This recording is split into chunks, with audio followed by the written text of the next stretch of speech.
Hola, ¿qué tal? Bienvenidos a nuestra sesión número 9 de la asignatura Formulación y Evaluación de Proyectos de Inversión. En esta ocasión vamos a continuar con el tema que estábamos viendo en la sesión pasada sobre estudio técnico. Hoy vamos a ver la tercera y última parte.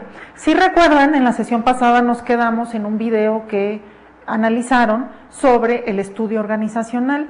Hoy vamos a dar comienzo en esta sesión con este estudio y vamos a darle continuidad a esta última parte del estudio técnico. Lo que nos falta ver dentro del estudio técnico es el estudio organizacional, el entorno legal y el estudio ambiental, que son aspectos muy importantes que se deben de considerar dentro del estudio técnico.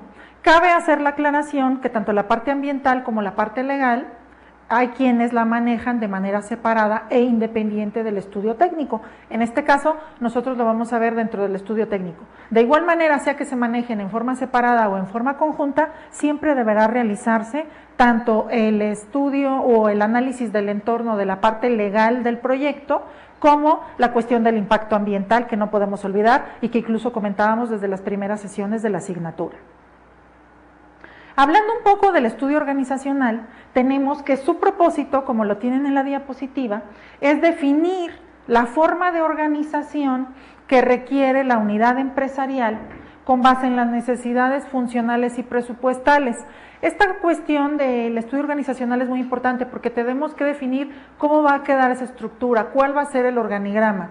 Incluso si es un proyecto generado a partir de una organización que ya existe, bueno, de qué manera se va a conjugar dentro del organigrama este proyecto, quiénes van a ser los responsables, cómo va a quedar el tipo de organigrama, quién le va a reportar a quién, etcétera. Y si esto es una empresa de nueva creación o es un proyecto totalmente independiente de un inversionista pues que trabaje por su cuenta, que no tenga propiamente una empresa, pues también tendrá que definir un organigrama, definir un responsable o líder del proyecto, cuántas personas va a tener a cargo, quién va a ser responsable de qué. Entonces, en ese sentido es muy importante entonces esta cuestión de que dejemos bien establecido el organigrama, porque de ahí van a depender varias cosas, entre ellas las funciones y responsabilidades para el proyecto.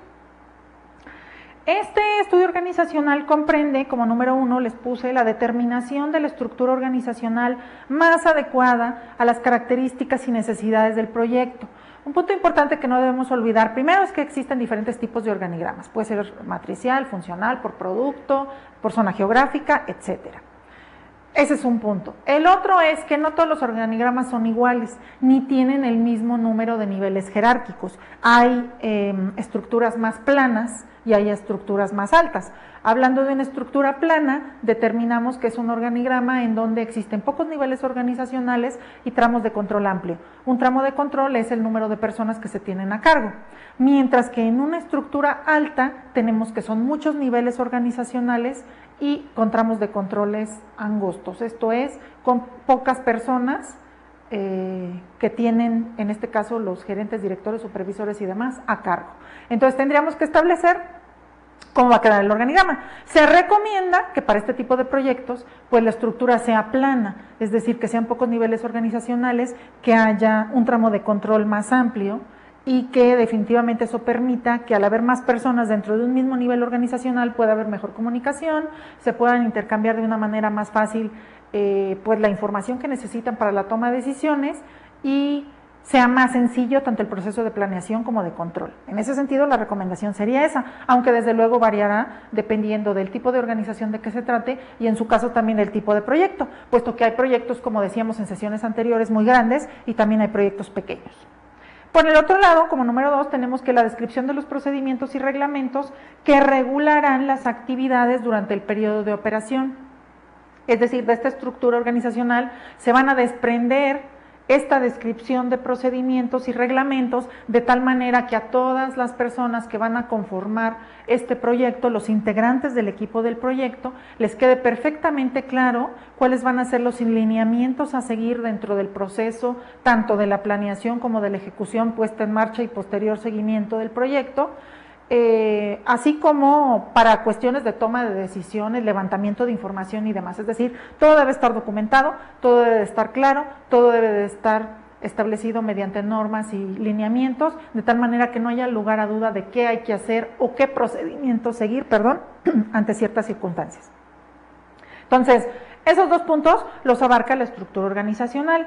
Aquí se van a concretar los aspectos relacionados a la nómina del personal y a la remuneración prevista para cada uno de los cargos. Si bien estamos hablando primero de un organigrama, después de estos procedimientos y de las funciones y descripciones de puestos, de aquí también se va a desprender entonces cuánto se le va a pagar a cada quien, dependiendo de las funciones y responsabilidades que tenga en el proyecto. Entonces, la nómina correspondiente tendrá que estar muy de la mano y generada especialmente para este proyecto en particular, de tal manera que pues la gente también tenga su incentivo por las funciones que va a desempeñar, las actividades que va a realizar y las responsabilidades que va a tener en su caso. ¿Qué objetivos persigue un organigrama? Como ya decíamos, la estructura organizacional es una pieza fundamental dentro del estudio organizacional. Y bueno, la estructura organizacional viene a ser el organigrama, que es una radiografía, digámoslo así, una manera en la que de forma visual podemos ver cómo va a estar constituida las personas que van a trabajar o colaborar dentro de un proyecto. Aquí tenemos que los principales objetivos que persigue un organigrama son 4. El primero es mostrar los principales cargos. Esto es, ¿quién va a hacer qué?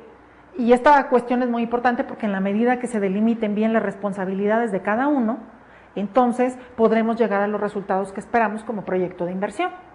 Otro punto es los principales canales de comunicación, quién va a reportar a quién.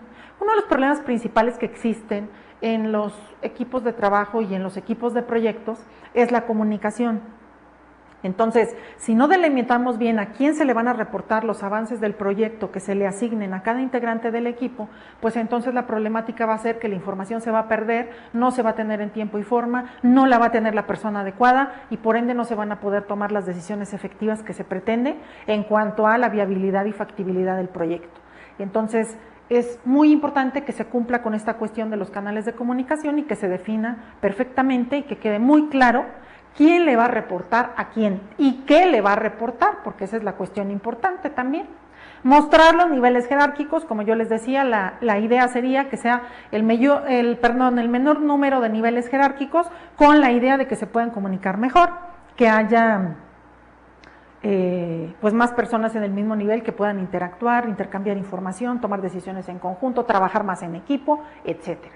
Y la última parte sería mostrar las principales unidades de la organización, en el caso de que aplique esta situación. Entonces, esos serían los 4 principales objetivos que se persiguen con un organigrama. No debemos olvidarlos, en el momento de generar el organigrama tendremos que tomarlos en cuenta y en la medida que se cumplan con esos objetivos, entonces estaremos hablando de un organigrama eficaz para lo que es la gestión del proyecto de inversión. El estudio administrativo y organizacional es de gran importancia en la evaluación de proyectos, ya que es común que un proyecto fracase por problemas administrativos, así se den las demás condiciones para su éxito. Fíjense qué situación tan interesante. Y eso si hacemos una analogía en la manera en la que se manejan las empresas en general, sería lo mismo. Puedo tener muy buenas finanzas, puedo tener muy buen organigrama, puedo tener muy buenas relaciones, etcétera. Puedo tener bien definido mi mercado, qué sé yo. Pero si la cuestión administrativa está con problemas, eso al final de cuentas nos va a repercutir en la productividad y rentabilidad del negocio. Entonces, no se quiere decir con esto que no sean importantes los demás estudios que ya hemos estado viendo, incluso los financieros que nos falta por ver, sino que la parte administrativa juega un papel muy importante. De hecho, es el sustento de cualquier organización. De ahí es de donde se desprende el proceso administrativo, los principios de Fayol, la administración científica de Taylor, etcétera. Estamos hablando de que se requiere de una planeación, organización, dirección y control para que todo negocio pueda funcionar y en este caso para que el proyecto pueda funcionar. De ahí que, siendo todos los demás elementos importantes, pero particularmente en la cuestión administrativa, aunque todo lo demás se dé de manera favorable, si la parte administrativa no se cumple, vamos a estar en un serio problema. Y o nos lleva al rotundo fracaso en el proyecto, o nos va a ocasionar retrasos en el proyecto, inconsistencias o problemáticas fuertes, que a la larga nos van a repercutir de una u otra forma en el resultado que estamos esperando. ¿Qué elementos conforman un estudio organizacional? Este es un punto bien importante, porque ya hablamos del organigrama, pero el organigrama no es el único elemento que incluye el estudio organizacional, tenemos otras partes que hay que considerar. ¿Cuáles son? La planeación estratégica, que como en todo negocio, aquí en todo proyecto, se requiere hacer una planeación estratégica para poder determinar el rumbo del proyecto. Los organigramas, que ya veníamos mencionando hace rato, la planificación de los recursos humanos. Si estamos pensando en llevar a cabo un proyecto, lo primero que tenemos que gestionar es la parte del recurso humano. Así que es una cuestión que va de la mano y dentro del estudio organizacional. Hablamos del organigrama y de manera conjunta o inmediata se trabaja con el personal que requerimos para cubrir esos puestos de ese organigrama, esas funciones y esas responsabilidades. El marco fiscal, que también no lo podemos olvidar, cómo va a estar esta cuestión de los impuestos y demás, el aspecto laboral, que tiene que ver con los contratos, y como les decía hace rato, el marco legal y el aspecto ecológico o ambiental, que si se fijan en la diapositiva, eso lo dejé abajo y con unos bullets diferentes, precisamente por considerar que hay quienes lo manejan como estudios totalmente independientes al técnico o hay quien lo maneja dentro del estudio técnico. En nuestro caso lo vamos a manejar dentro del estudio técnico. Como les decía, aquí no es tan relevante el hecho de si está dentro o afuera del estudio técnico, lo importante es que llevemos a cabo tanto este análisis ambiental como este análisis legal para que todo vaya a la par y de la mano con el proyecto, que no vayamos a tener ningún problema que nos ocasione pues tener que desechar el proyecto o que nos lleve al fracaso. Entonces, vamos a ir viendo cada uno de estos puntos. En el caso de la planeación estratégica, es identificar, como lo pueden ver en su diapositiva, hacia dónde desea la empresa desplazarse en su crecimiento, tomando en cuenta tanto las tendencias del mercado como las económicas y sociales. Entonces, aquí tenemos que delimitar muy bien nuestro proyecto, hacia dónde lo queremos llevar, qué es lo que estamos esperando, cuál es nuestra visión del negocio, que de hecho, y del proyecto, esa es parte de la planeación estratégica, es uno de los componentes o de los elementos, de tal manera que todos los esfuerzos que nosotros realicemos sobre el proyecto de inversión vayan encaminados hacia eso. Pero por eso necesitamos una planeación estratégica. Si nada más queremos generarlo así rápido, ya llevarlo a la práctica sin realmente pensar cómo lo vemos en el futuro y dónde queremos estar, entonces no vamos a llegar a los resultados que esperamos. ¿Cuáles son los principales componentes de la planeación estratégica? Bueno, cuando hablamos de planeación estratégica, tenemos que hablar de una misión, tenemos que hablar de una visión, de objetivos, de políticas, de estrategias, de valores y por supuesto del análisis FODA, que es una herramienta fundamental para realizar la planeación estratégica. Ya en sesiones anteriores estuvimos comentando cómo se realiza el FODA, que en este caso era para el estudio de mercado, ver cómo están nuestros competidores, cómo estamos nosotros como empresa o como futuros emprendedores de un proyecto de inversión, pero en este caso lo vamos a aplicar para la planeación estratégica. Si hablamos de la misión es la razón de ser de la empresa, en este caso sería la razón de ser del proyecto. ¿Por qué yo estoy generando ese proyecto? Forma parte dentro de la planeación estratégica. La visión es hacia dónde quiero ir, a dónde quiero llegar con el proyecto de inversión en el que me interesa aportar mi dinero. Objetivos. ¿Cuáles van a ser esos pequeños logros que me van a conducir a mí a la meta que yo estoy esperando? ¿Qué logros voy a ir yo obteniendo y me tengo que ir mentalizando a lo largo del proyecto para llegar a mi meta final? ¿Cuál va a ser mi meta final? Obtener determinada rentabilidad, colocarme y posicionarme en el mercado, obtener cierta participación de mercado, etcétera, dependiendo de los objetivos que yo establezca dentro de mi proyecto de inversión. Las políticas son lineamientos a seguir y esto va de la mano con lo que comentábamos hace un momento de los lineamientos, las normas y las reglas que se deben de fijar ante un proyecto de inversión para todos los integrantes del equipo, de tal manera que vayamos de la mano y en la dirección correcta siguiendo esos lineamientos. Las estrategias es cómo voy a lograr mis objetivos, ya de manera específica establecer planes de acción y situaciones o actividades concretas que me van a permitir alcanzar esos logros para posteriormente llegar a mi meta. Hay que recordar que una serie de objetivos nos lleva a una meta final. Entonces tendremos que ir alcanzando pequeños logros para posteriormente obtener nuestra meta final que hayamos definido en nuestro proyecto de inversión. La cuestión de los valores, como en toda planeación estratégica, la parte de los valores es indispensable. Aquí se habrán de definir los valores que van a ser para el proyecto, o en su caso los de la empresa, tenemos que reforzarlos para que se apliquen en el proyecto. Y pues ahí sabemos que pueden ser de diversa índole, puede ser desde responsabilidad, lealtad, actitud, servicio al cliente, etcétera. Tendremos que definirlo dependiendo de las situaciones del proyecto o de las que ya tenga definida la empresa. Y en el análisis FODA, que como veíamos, pues es establecer las principales fortalezas, debilidades, oportunidades y amenazas, siendo las fortalezas y las debilidades hacia adentro del proyecto, las oportunidades y amenazas hacia afuera del proyecto. Entonces, al hacer esta planeación, tenemos que considerar de manera bien concienzuda, detallada y específica estos puntos, porque no podemos hablar de planeación estratégica si no llevamos a cabo todos estos elementos. Así que tengamos cuidado con esta parte y bueno, en la medida de que lo sigamos, si hay una buena planeación, tenemos mucho más posibilidades de que el resto de las etapas del proyecto de inversión se lleven a cabo de una manera efectiva. En el caso de la planificación de recursos humanos, ahí ya comentábamos que es la gente, la cantidad de gente que yo voy a requerir en un momento determinado, un estimado de las personas que voy a requerir para mi proyecto en un tiempo determinado. Todo depende en cuánto tiempo esté estimando yo que ya se va a poner en marcha, pasando por todo el proceso de planeación, análisis de prefactibilidad, factibilidad, etcétera. Entonces, apoya el proyecto de inversión para tener claro cuántas personas se requieren y con qué habilidades específicas para cada puesto. Esa cuestión es muy importante. No nada más es estimar la cantidad de personas, tengo que determinar la calidad de las personas. ¿Y qué quiere decir la calidad? Eso precisamente, las habilidades, las competencias, las características, el perfil con el que debe de contar cada una de estas personas, dependiendo del rol que va a jugar dentro del proyecto, dependiendo de las funciones y responsabilidades que va a tener. Habrá perfiles más altos, habrá perfiles más bajos, el propio líder del proyecto tiene que tener ciertas características que no necesariamente son las mismas que las del resto del equipo. Entonces, todo eso lo tenemos que documentar y tiene que formar parte dentro de este estudio organizacional para cimentar unas buenas bases administrativas en cuanto al proyecto de inversión.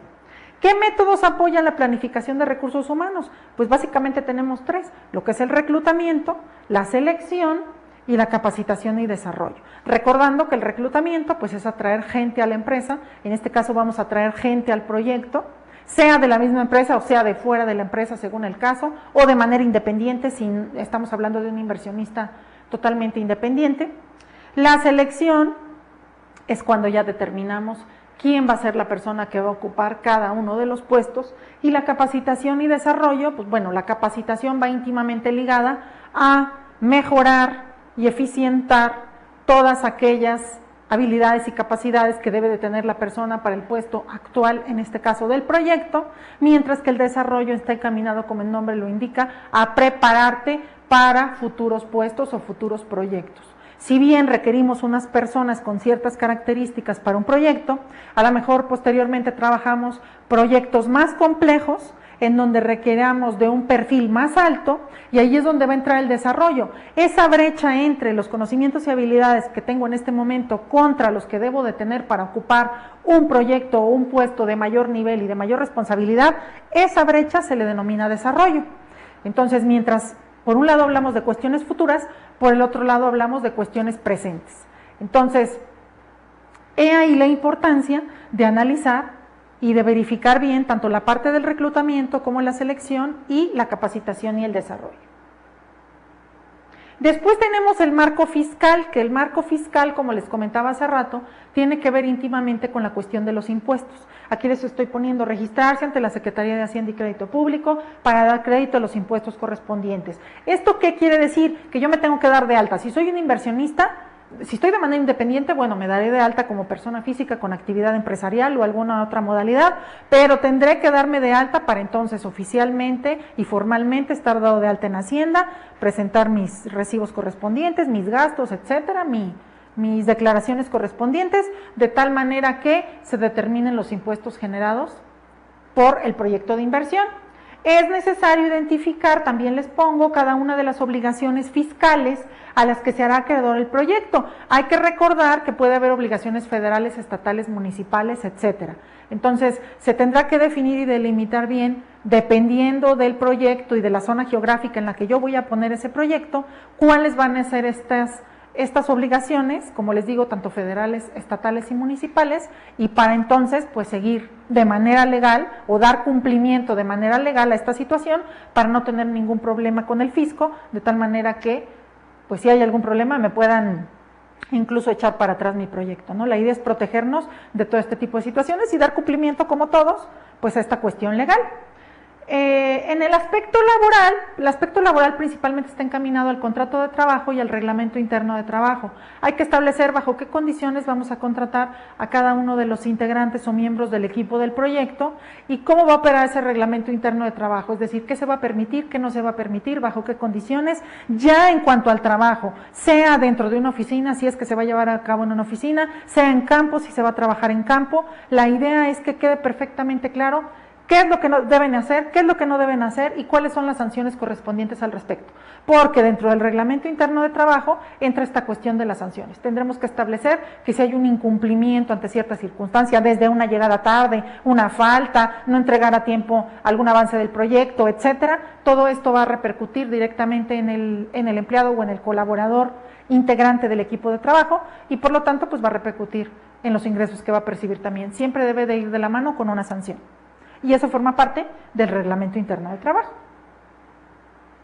En lo que respecta al estudio ambiental, el estudio ambiental, o hay quien lo maneja como análisis de impacto ambiental o estudio de impacto ambiental, es muy importante porque aquí lo que nosotros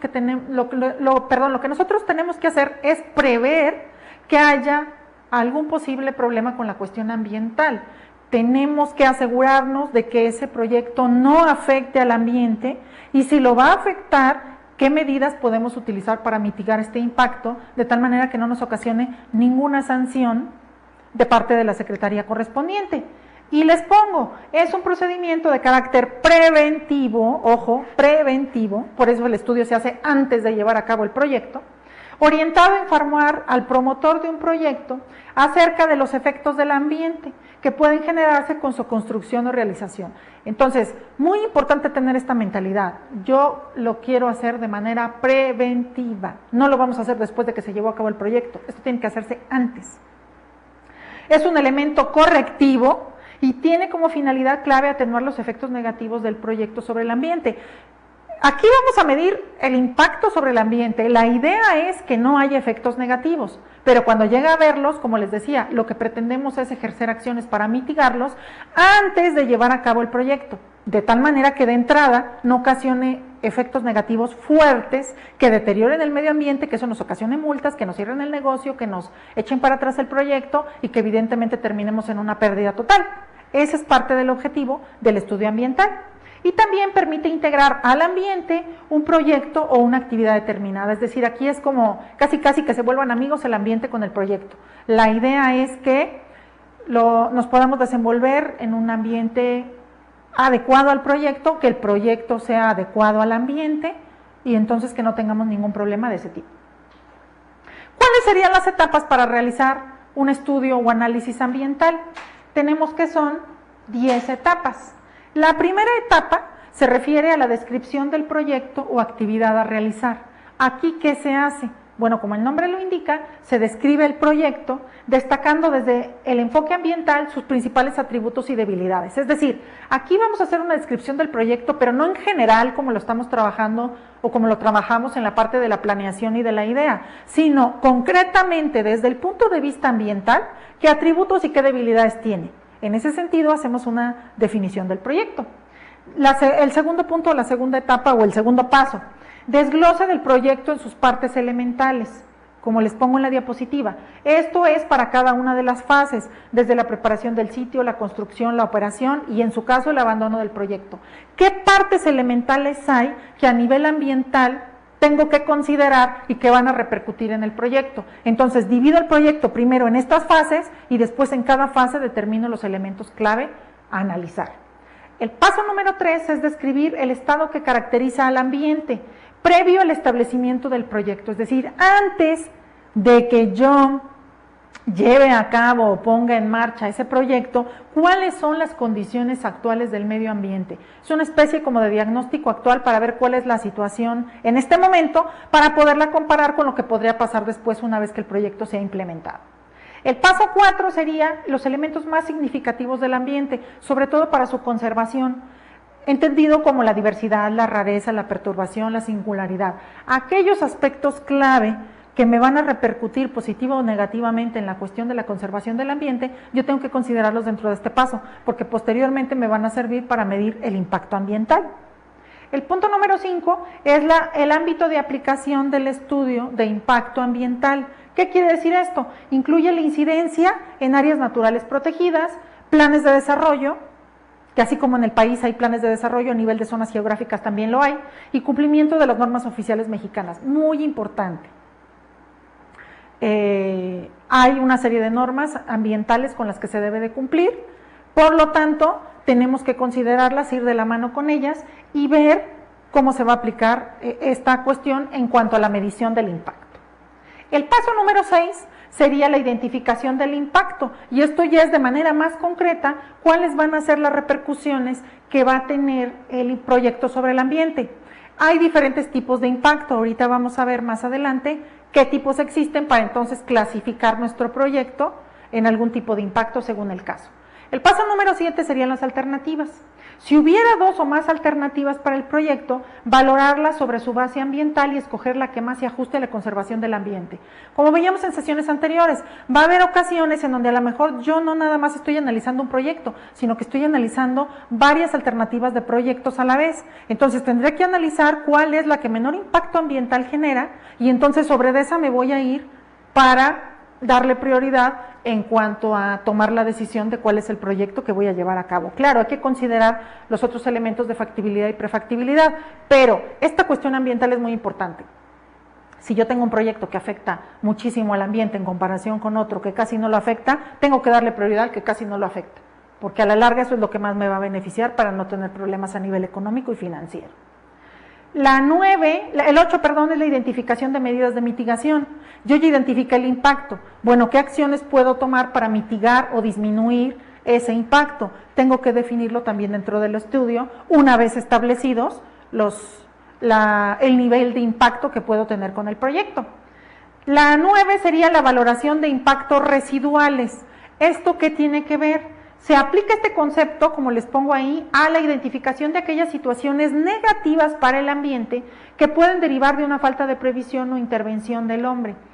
O sea, tengo que valorar estas problemáticas que se van a generar a partir del proyecto, considerando la intervención del hombre o alguna falta de previsión en algún punto del proyecto. Y el último punto son los planes de vigilancia y control, en donde ahí vamos a definir los impactos que serán considerados en el plan de seguimiento y control, determinar los parámetros a evaluar, los indicadores que habrán de demostrar la eficiencia del plan, la frecuencia de actividades, etcétera. O sea, ya es una parte final en donde le vamos a dar seguimiento y control a toda esta cuestión del posible impacto ambiental que pudiera tener el proyecto. Si nos vamos a los tipos de impactos ambientales, como yo les comentaba, tenemos 8. Están clasificados dependiendo de el resultado que se obtenga a partir del impacto. Por ejemplo, tenemos que puede haber impactos positivos o negativos, directos o indirectos, acumulativos, sinérgicos, continuos o periódicos, reversibles o irreversibles, temporales o permanentes y residuales. ¿Cómo vamos a saber nuestro proyecto qué tipo de impacto genera? Bueno, hay que analizar cada uno de estos tipos. En el caso del positivo o negativo, es en términos del efecto resultante en el ambiente. Si afecta al ambiente, se consideraría negativo. Si beneficia al ambiente o apoya al ambiente y la conservación de las áreas naturales, de la flora y la fauna, etcétera, entonces hablaríamos de un efecto positivo. Por el otro lado, tenemos que pueden ser directos o indirectos. Y esto es causado, si es causado por alguna acción del proyecto o es resultado del efecto producido por la acción. O sea, ahí tenemos que ver. ¿Es un impacto que se genera de manera directa? ¿Es un impacto que se genera de rebote o de manera indirecta? Acumulativos. Esto quiere decir o se refiere a que si el efecto que resulta de la suma de los impactos ocurridos en el pasado o que está en el presente. Entonces, si ya me suma varios impactos o varias situaciones negativas que me pudieran afectar en el proyecto, ahí estamos hablando de que se trata de un impacto acumulativo. Tendremos que analizar si estamos en esta situación, ojalá que no, porque no se trata de acumular impactos, ¿no? En el caso del sinérgico, se produce cuando el efecto conjunto de impactos supone una incidencia mayor que la suma de los impactos individuales. Acuérdense que en la sinergia el todo es mayor a la suma de sus partes, entonces aquí aplicaría esta cuestión también para la parte de la definición del impacto. Residuales, los que persisten después de las medidas de mitigación. O sea, ya tomé ciertas acciones para atenuar esos efectos negativos en el ambiente, sin embargo, hay ciertas problemáticas que persisten, entonces ahí es donde determinaríamos o denominaríamos que es un impacto residual. Luego tenemos el temporal o permanente. Se refiere a que si son por un periodo determinado o de manera definitiva. Si solamente duran un tiempo X, estaríamos hablando de que es temporal, pero si ya se va a quedar de manera fija y ya es un efecto negativo que le pudiera ocasionar al ambiente, entonces se denomina que es un impacto permanente. Reversible o irreversible, como el nombre lo indica, dependiendo de la posibilidad de regresar a situaciones anteriores. Si es un impacto que me va a perjudicar en el momento, pero que al paso del tiempo voy a regresar a las condiciones actuales del momento, se denominaría reversible. Pero si caso contrario, el impacto ya se queda de manera permanente, ya me dañó el ambiente, ya me dañó la flora y la fauna, ya no podemos hacer nada, entonces sería una cuestión irreversible. Y por último, si es continuo o periódico, dependiendo del periodo en que se manifiesten. Continuo, pues es si se sigue, y periódico, si se va a presentar cada determinado tiempo. Entonces, aquí tendremos que analizar bien el tipo de impacto y sobre eso tomar las estrategias y acciones necesarias para mitigar los efectos negativos sobre el medio ambiente. A continuación vamos a ver un pequeño video sobre impacto ambiental. La idea es profundizar un poco esto que estamos comentando y pues aclarar cualquier duda que pudieran tener de lo que hemos visto.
¿Ok? Acabamos de ver entonces un pequeño video de impacto ambiental. Espero que con esto les haya quedado un poco más claro los puntos que hemos visto sobre impacto ambiental. A continuación vamos a seguir con nuestra sesión, pero vamos a hablar ahora un poco del entorno legal del proyecto, esta cuestión de leyes, normatividades y demás que no podemos dejar de lado y que hay que considerar para que nuestro proyecto funcione en el ambiente y entorno adecuado. Aquí, como les pongo en su diapositiva, se debe de dejar claro el tipo de personalidad jurídica que tiene la empresa. Aquí podemos hablar, como comentábamos hace rato, de que puede ser una persona física o persona moral. A lo mejor yo soy un inversionista independiente, como persona física me doy de alta en la Secretaría de Hacienda y Crédito Público y entonces trabajo mi proyecto y bueno, reporto mis impuestos de la manera conveniente y de acuerdo a la ley. Pero por el otro lado puede ser una persona moral, es decir, una empresa, y en este caso hablamos de que tendríamos que determinar el tipo de sociedad en la que vamos a trabajar junto con nuestros socios de acuerdo a la Ley General de Sociedades Mercantiles. Entonces, siendo muy específicos en cuanto a esta parte legal, el entorno legal del proyecto se refiere al andamiaje jurídico que regula las relaciones de los diferentes miembros de la organización, las cuales deben de ser enmarcadas en la Constitución y en la ley.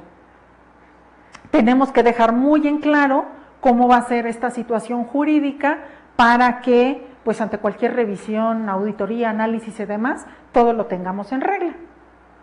¿Qué aspectos abarca el entorno legal? Por un lado, la elección de la forma jurídica, por el otro lado, los requisitos para la constitución de esa forma jurídica y adicionalmente los datos de identificación. Vamos a ver un poco de qué trata cada uno. En el caso del entorno legal del proyecto, el punto de la elección de la forma jurídica, hay dos diferentes formas jurídicas que se pueden tomar. Por un lado es el negocio de un solo propietario y por el otro lado tenemos la cuestión de las sociedades. En el negocio de un solo propietario tenemos una serie de características que vamos a analizar y que tienen en su información, que pertenecen a un solo dueño, el propietario recibe los beneficios de todas las actividades de la empresa y responde por las obligaciones contraídas. Esto puede ser algo positivo, puede ser algo negativo, porque es el responsable directo ante cualquier obligación que exista y de manera total. Son la forma más numerosa en el mundo. Para ampliarla se utiliza capital personal o préstamos de entidades financieras. Y para establecerla se necesita iniciativa, una cantidad mínima de capital y la licencia para funcionar. Entonces, para aquellas personas que estén como inversionistas independientes, pueden optar por esta cuestión del negocio de un solo propietario. Solamente tendrán que evaluar pues, puntos fuertes y débiles a favor y en contra en relación a las características que esta personalidad jurídica conlleva. Y por el otro lado tenemos las sociedades, que es cuando ya dos o más personas se conjuntan para establecer un negocio, o en este caso un proyecto, y implica un contrato, se obligan a hacer un aporte en dinero cada una de las partes, en trabajo, en otros bienes, con el fin de repartirse entre sí las utilidades obtenidas en la empresa, proyecto en cuestión. ¿Cómo se las van a repartir? Bueno, no necesariamente va a ser en partes iguales, todo depende de cómo esté constituida la sociedad.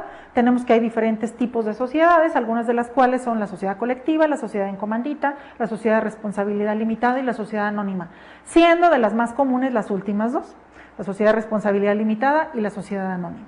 Entonces, habrá que definir muy bien qué personalidad jurídica va a tener el proyecto, si va a ser una sociedad, qué tipo de sociedad, si va a ser un negocio propio, bueno, tener claro esta parte, con los lineamientos correspondientes, cumplir con estas cuestiones legales para no tener ningún problema. En cuanto a los requisitos para la constitución, pues hay que considerar el nombre y domicilio de las personas que van a intervenir en la constitución de la sociedad, el tipo de sociedad, el domicilio, cuál va a ser el capital social, es decir, qué aportaciones va a hacer cada uno de los socios, la duración de la sociedad y causales de rescisión, porque hay que recordar que como en todo negocio, a veces empezamos muy bien con nuestros socios, pero después podemos tener algún problema personal o laboral con ellos, que eso amerite una disolución de la sociedad o que alguna persona salga de la sociedad, y en ese sentido tendremos que dejarlo por escrito. Fechas en que deben hacerse los balances generales, los inventarios, etcétera. O sea, toda una serie de datos que son indispensables para que se pueda constituir la sociedad correspondiente y que además la ley nos la pide. Por el lado de los datos de identificación, bueno, habrá que establecer el nombre de la razón social, la forma jurídica, el domicilio social, que es con el que se van a generar las facturas y recibos correspondientes, la participación de capital extranjero, si es que lo va a haber, la ampliación prevista y fecha de ampliación, si es que tenemos previsto en un futuro no lejano ampliar nuestro proyecto de inversión, el porcentaje desembolsado, la relación de los socios, entre otras cuestiones. Estos dos puntos serán muy importantes de cubrirlos para dar cumplimiento a los lineamientos legales correspondientes. Ahora, existen diferentes modalidades de contratación que frecuentemente se utilizan en los proyectos durante sus diferentes etapas, no nada más en esta fase que estamos analizando del estudio técnico. Tenemos, por ejemplo, un contrato que se denomina contrato llave en mano.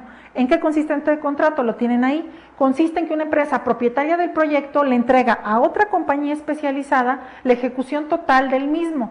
Es decir, desde el diseño, la ingeniería básica y detallada, las compras, la construcción y la puesta en marcha. Todo el proyecto lo ponemos en manos de otra persona. Por eso es que se denomina llave en mano.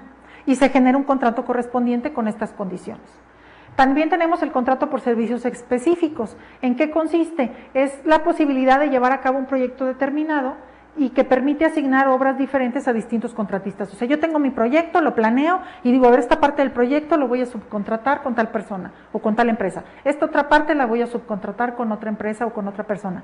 Y así sucesivamente. Entonces ahí es donde aplican los contratos por servicios específicos. Yo puedo tener tantos contratistas requiera dependiendo de mi tipo de proyecto. El contrato a costos fijos, la contratación se realiza por una determinada suma para adelantar ciertas obras.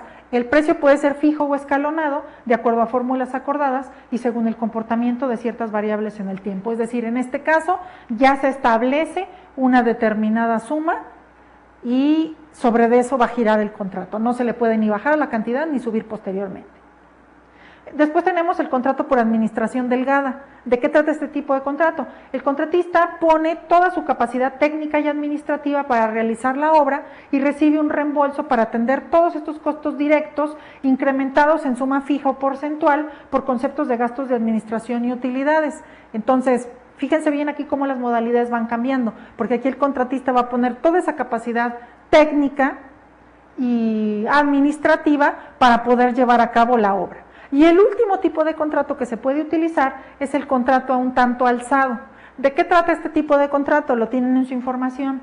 Determinar que la firma contratista cotiza sus servicios por una cifra global fija e invariable, de forma que todos los costos que excedan lo estipulado deben de ser cubiertos por el contratista. Aquí es un dato muy interesante, porque se establece una cantidad. Si se sobrepasa esa cantidad, como el mismo contratista ya la estableció, el contratista va a tener que correr con esos gastos.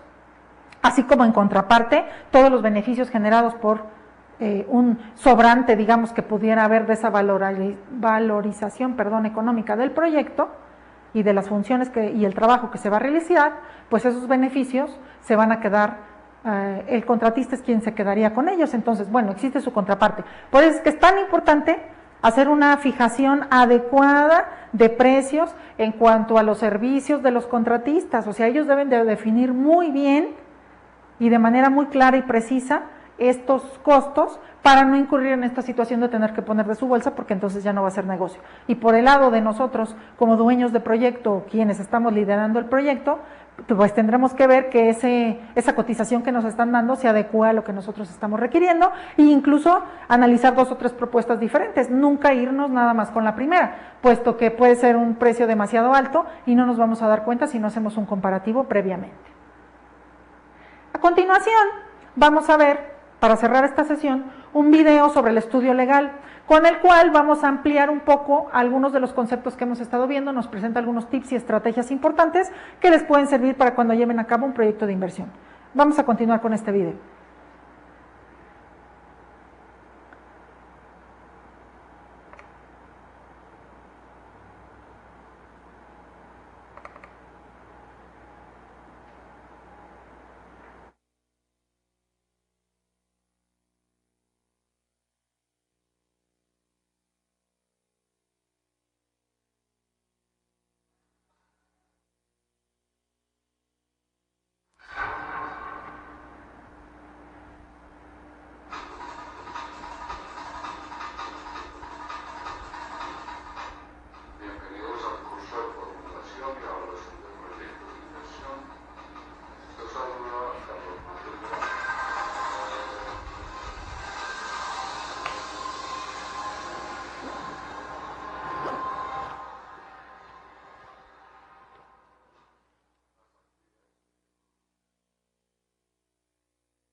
Ok, acabamos de ver entonces este video sobre el estudio legal.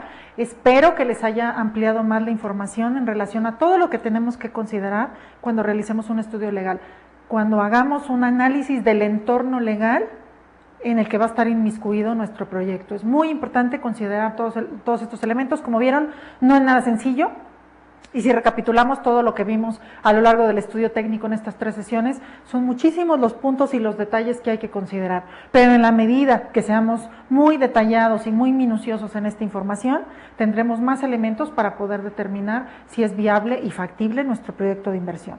Por esta sesión es todo, yo me despido de ustedes, no sin antes recordarles que tenemos una actividad pendiente para esta sesión. Nos vemos la próxima.